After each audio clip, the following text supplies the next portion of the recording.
Nesse editorial aqui, eu vou falar de alguns pontos importantes que aconteceram na política brasileira ontem e hoje também. Vamos lá. Um deles é a cassação do Deltan Dallagnol. Teve um ensaio fotográfico, digamos assim, que causou uma certa polêmica, mas mostrou um retrato do Brasil que os brasileiros às vezes fingem que não veem. E a gente precisa discutir um pouquinho sobre isso. A gente vai falar também da relação entre Alexandre de Moraes, ministro do Supremo Tribunal Federal, e a CPMI dos atos do dia 8 de janeiro. Algumas matérias foram veiculadas na mídia em relação ao ministro e à CPI de Brasília. Só que isso precisa ser potencializado a nível de CPMI, ou seja, a que acontece no Congresso. E a gente vai falar um pouco mais sobre isso com você. Então fica ligadinho, tem muita coisa importante chegando aqui. A gente vai falar também ainda nesse editorial sobre Lula perdendo a sua força. Calma que você vai entender o quanto Lula está fraco e propenso a sofrer o impeachment. Você vai entender cada detalhe nesse nosso editorial. Então, seja muito bem-vindo. É sempre um prazer ter você aqui. E se puder, dá uma força pra gente, compartilha o vídeo, manda para mais pessoas, dá o like. É isso que faz com que o YouTube entenda que o nosso conteúdo é relevante e manda para mais pessoas. E enfim, é relevante, você sabe disso, porque poucas pessoas têm coragem hoje de falar abertamente sobre a política brasileira. A grande mídia quer o tabloide, a grande mídia quer dinheiro, quem paga mais leva. Aqui não, a gente faz de forma independente com aquilo que a gente acredita. Bora começar? Vem comigo e bora falar primeiro de Deltan Dallagnol. Essa imagem que circula nas redes sociais do jornal Metrópolis causou um certo desconforto e discussão entre Marcel Van Hatten e o próprio jornal Metrópolis, mas, enfim, trata-se de imagens, fotos tiradas por um fotógrafo profissional do Metrópolis, onde deu ensejo a essa matéria. Após cassação, Deltan Dallagnol é flagrado isolado no plenário da Câmara. O ex-deputado Deltan Dallagnol, isolado no plenário da Câmara dos Deputados, no seu último dia de trabalho como parlamentar, após ser confirmada a cassação de seu mandato. E aqui tem uma série de imagens onde você vê que é nitidamente um ensaio fotográfico onde Deltan Dallagnol encontra-se sozinho. Mas a imagem que o Metrópolis quis passar é de um homem isolado que não tem um apoio popular. O deputado federal Marcel Van Hatten veio na publicação e escreveu o seguinte: mentira, eu estava lá. As fotos foram tiradas exclusivamente a pedido do fotógrafo, enquanto os demais deputados presentes, como foi o meu caso, foram ao fundo do plenário assistir o ensaio, solicitado pelo jornalista. Fake news das brabas, hein? Estamos juntos com o Deltan, contra essa cassação absurda, inconstitucional e ilegal. Enfim, nesse caso, estaria a mídia tentando mostrar que Deltan está fraco e abandonado? Mas eu quero dizer aqui uma coisa para vocês, e talvez vai ser até um pouco duro o que eu vou dizer. O recado é para os isentões. Não, dessa vez eu não estou falando para aquela turma do MBL e a turma que foi contra o Bolsonaro, não, tá? Que foi isentão e que teve participação e que fez com que Lula voltasse, não. Os isentões que eu estou falando agora são os bolsonaristas mesmo. Porque você pode até não gostar de Dallagnol, você pode não concordar com Dallagnol, mas entenda uma coisa. Você viu o reflexo do que os isentões fizeram com o Brasil ao apoiar o Lula ou a fazer aquele papel deplorável que eles fizeram. Lula está de volta, querendo dominar tudo e com uma sanha autoritária. E se você também vestir essa camisa e ficar isentão sobre o que aconteceu com o Dallagnol, meu amigo, isso vai chegar em muito mais gente. Esse é um reflexo, é uma imagem de um Brasil que não só dá impunidade aos criminosos, como autoriza que os criminosos se vinguem. E essa vingança pode chegar até você. Então, está na hora de você, que é apoiador do Bolsonaro, largar também e não ser isentão. Está na hora de fazer uma postagem. Poste que você concorda com o Dallagnol, que você é contra a cassação do Dallagnol. Eu já fiz isso. Se você vai fazer ou não, não sei. Mas pode ser que você esteja agindo como os isentões que afundaram o nosso Brasil também. Essa é a minha visão. Mas enfim, se você não está do lado do Deltan Dallagnol, talvez você possa estar do outro lado, desse lado aqui, ao lado de José Dirceu, em Paris. Os socialistas de Paris. Cacai celebra a cassação do Deltan Dallagnol. Esse é o retrato de quem é conivente com a cassação de Deltan Dallagnol. Eu fico pensando na moral, eu fico pensando na ética de quem é a favor da cassação de Deltan Dallagnol. São os corruptos, são aqueles que participaram da ação da Lava Jato no banco dos réus, que devolveram dinheiro, que fizeram delações premiadas, que um dia o mundo e o Brasil viu quem eles eram e hoje eles querem mudar a narrativa. E ainda tem idiota útil que defende isso. Se você pegar a publicação do Metrópole, você vai ver muita gente tosca defendendo a prisão de Moro, a prisão de Dallagnol, falando que foi uma injustiça o que aconteceu com José Dirceu, que foi uma injustiça o que aconteceu com todos os punidos pela Lava Jato.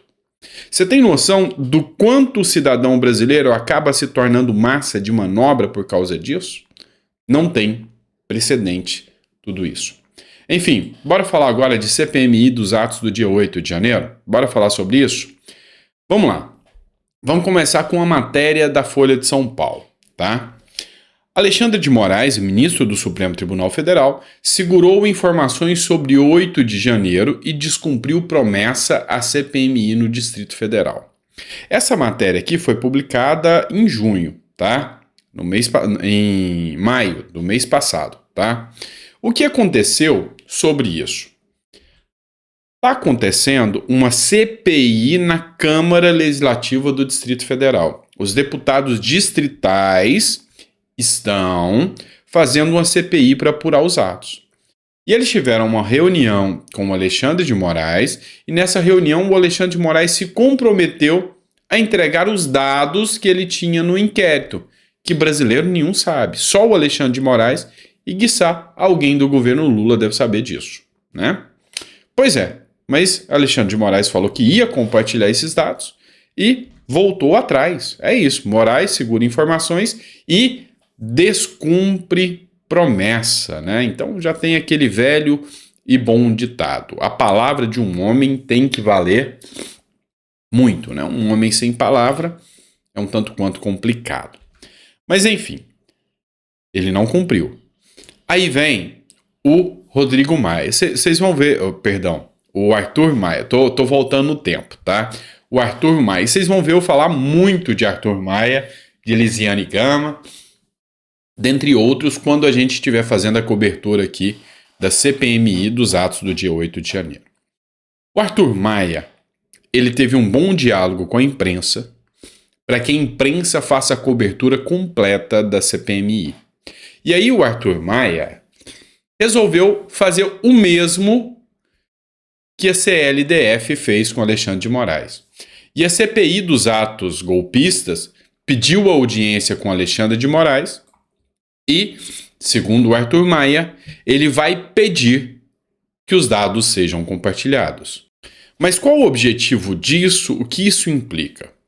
Na minha visão, eu entendo que Arthur Maia, o Maia, presidente da comissão, ele quer trazer a visibilidade que essa pauta não teve lá na CPI da Câmara dos Deputados, na CPI da Câmara Legislativa do Distrito Federal. Se Alexandre de Moraes se recusa, a imprensa agora vai mostrar com bem mais força, porque eles não tinham mostrado antes. Vamos lá. Matéria do Metrópolis, matéria de ontem, tá? E isso aqui já começa a dar resultado. Por que a colaboração entre Moraes e a CPMI de 8 de janeiro é improvável? Nem Alexandre de Moraes, nem os parlamentares governistas querem que os bolsonaristas ou a oposição têm acesso aos inquéritos que estão no STF. Por quê? Qual o problema? Lembrando que a Damares fez inclusive pedidos que a ONU participe dessa CPMI por suposta acusação de que houve violações dos direitos humanos na prisão dos manifestantes, dos agressores que invadiram a sede dos três poderes. Inclusive, violações aos direitos humanos de pessoas que só estavam se manifestando na porta dos quartéis.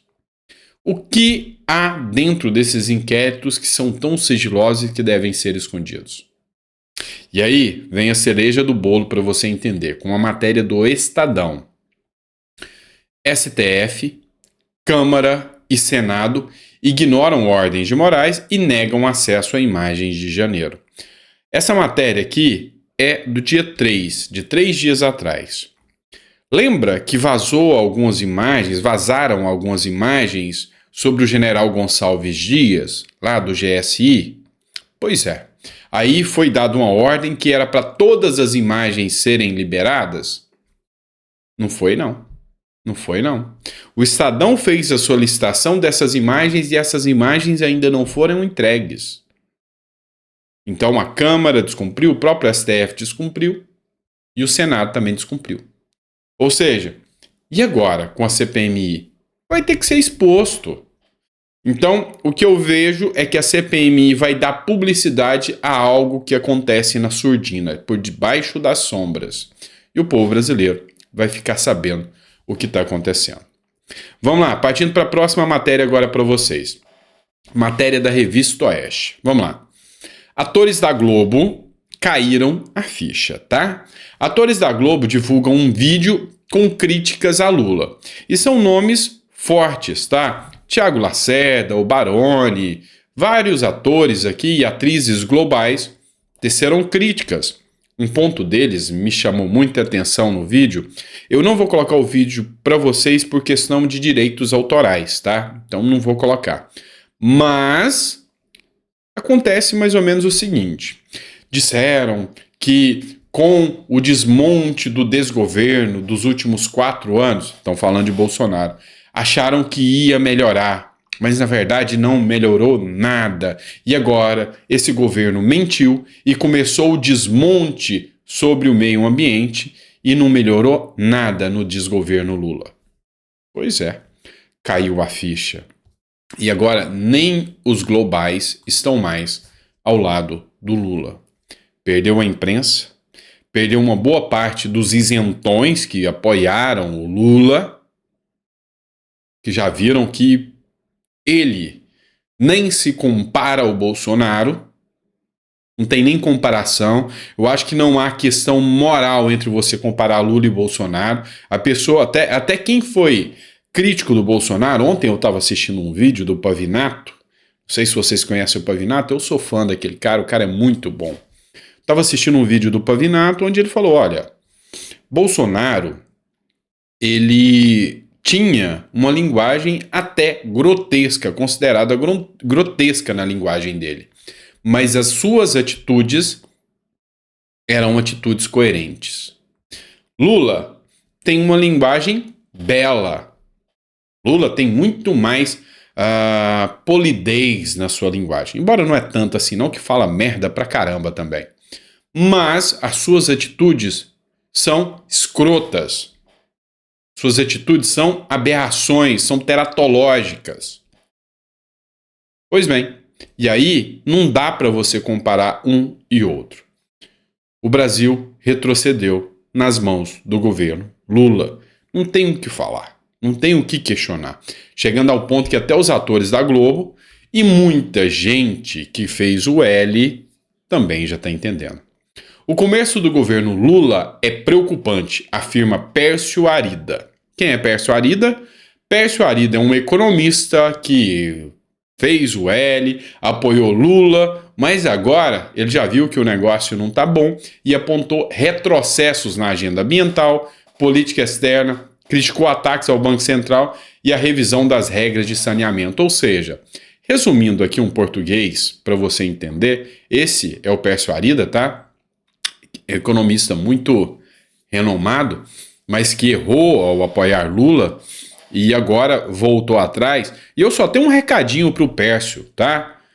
Parabéns, antes tarde do que nunca. Parabéns, você tem que realmente ser coerente por um Brasil, por uma agenda que prioriza o Brasil. Seja bem-vindo à turma dos que não concordam com o tal governo que tá aí. Tá bom, parabéns. Seja bem-vindo, tá? E o que eu quero dizer para vocês? Tá caindo a ficha. Tá caindo a ficha. Então você que tá me assistindo, não fica nessa bobeira de faz o L. Sabe aquele parente seu? Sabe aquele parente seu? Aquele chato que quando você tentava alertar ele, mas não sei o quê. Então, pois é. Quando ele postar uma coisa agora, tipo, realmente o Lula tá ruim. Não vai lá encher o saco dele e falar, faz o L, não. Porque esse tipo de coisa desperta o ego e a ira. As pessoas não querem estar erradas. As pessoas querem estar certas. Então, em vez de você ir e mexer com o seu próprio ego para tirar onda com aquele que está do outro lado e, eu avisei, faz o L. Em vez de você agir como uma criança mimada de jardim de infância, vai lá e traz esse cara para o seu lado. Chega nele e fala, meu amigo, você não é o único, muita gente foi enganada pelo Lula, mas ainda bem que você viu a tempo. Qual que você acha que dá mais efetivo? Vamos falar um português claro, qual que você acha que vai ser mais resultado? É lógico que é o segundo. É chegar nele e falar, você tá certo, você estava enganado lá, tudo bem, mas agora ainda bem que você viu que você tá certo agora. Ainda bem que agora se percebeu que o Lula tá errado. A gente precisa mudar o Brasil. E não é com jardim de infância que a gente vai mudar, não. Tá certo? Pessoal, obrigado por ter ficado até o final do vídeo. Espero que você tenha gostado do conteúdo. Foi um pouco mais duro? Fui sim. Talvez você não gostou de eu ter te chamado de isentão em relação ao Deltan Dallagnol. Eu peço desculpas por isso. Mas, cá entre nós, desculpa, mas é isso que eu penso. Eu acho que você pode não gostar do Deltan Dallagnol, mas não existe aberração pior do que aconteceu. Assim como o Dallagnol ficou isentão em relação ao Daniel Silveira e errou, assim como o Dallagnol ficou isentão num monte de coisa absurda que aconteceu, Alan dos Santos, entre outras. O Índio Sererê, tudo bem. Mas entenda uma coisa, o erro de um não justifica o do outro. Quem sabe agora, esse choque de realidade que chegou até eles, faça com que eles acordem e se toquem de que não dá mais para ser isentão na atual conjuntura que o Brasil enfrenta. Não falei por mal. Peço desculpas, tá? Não é minha intenção. Mas eu quero te dar um choque de realidade. Essa briguinha de egos vai custar muito caro para o Brasil inteiro, principalmente para você e para mim, que acreditam num Brasil melhor. Então, tá na hora de repensar. Vamos ter um pouquinho de consciência, tá certo? Obrigado, desculpa o vídeo um pouco longo, passou um pouquinho do tamanho, mas enfim, eu precisava trazer esse recado para vocês. Grande abraço.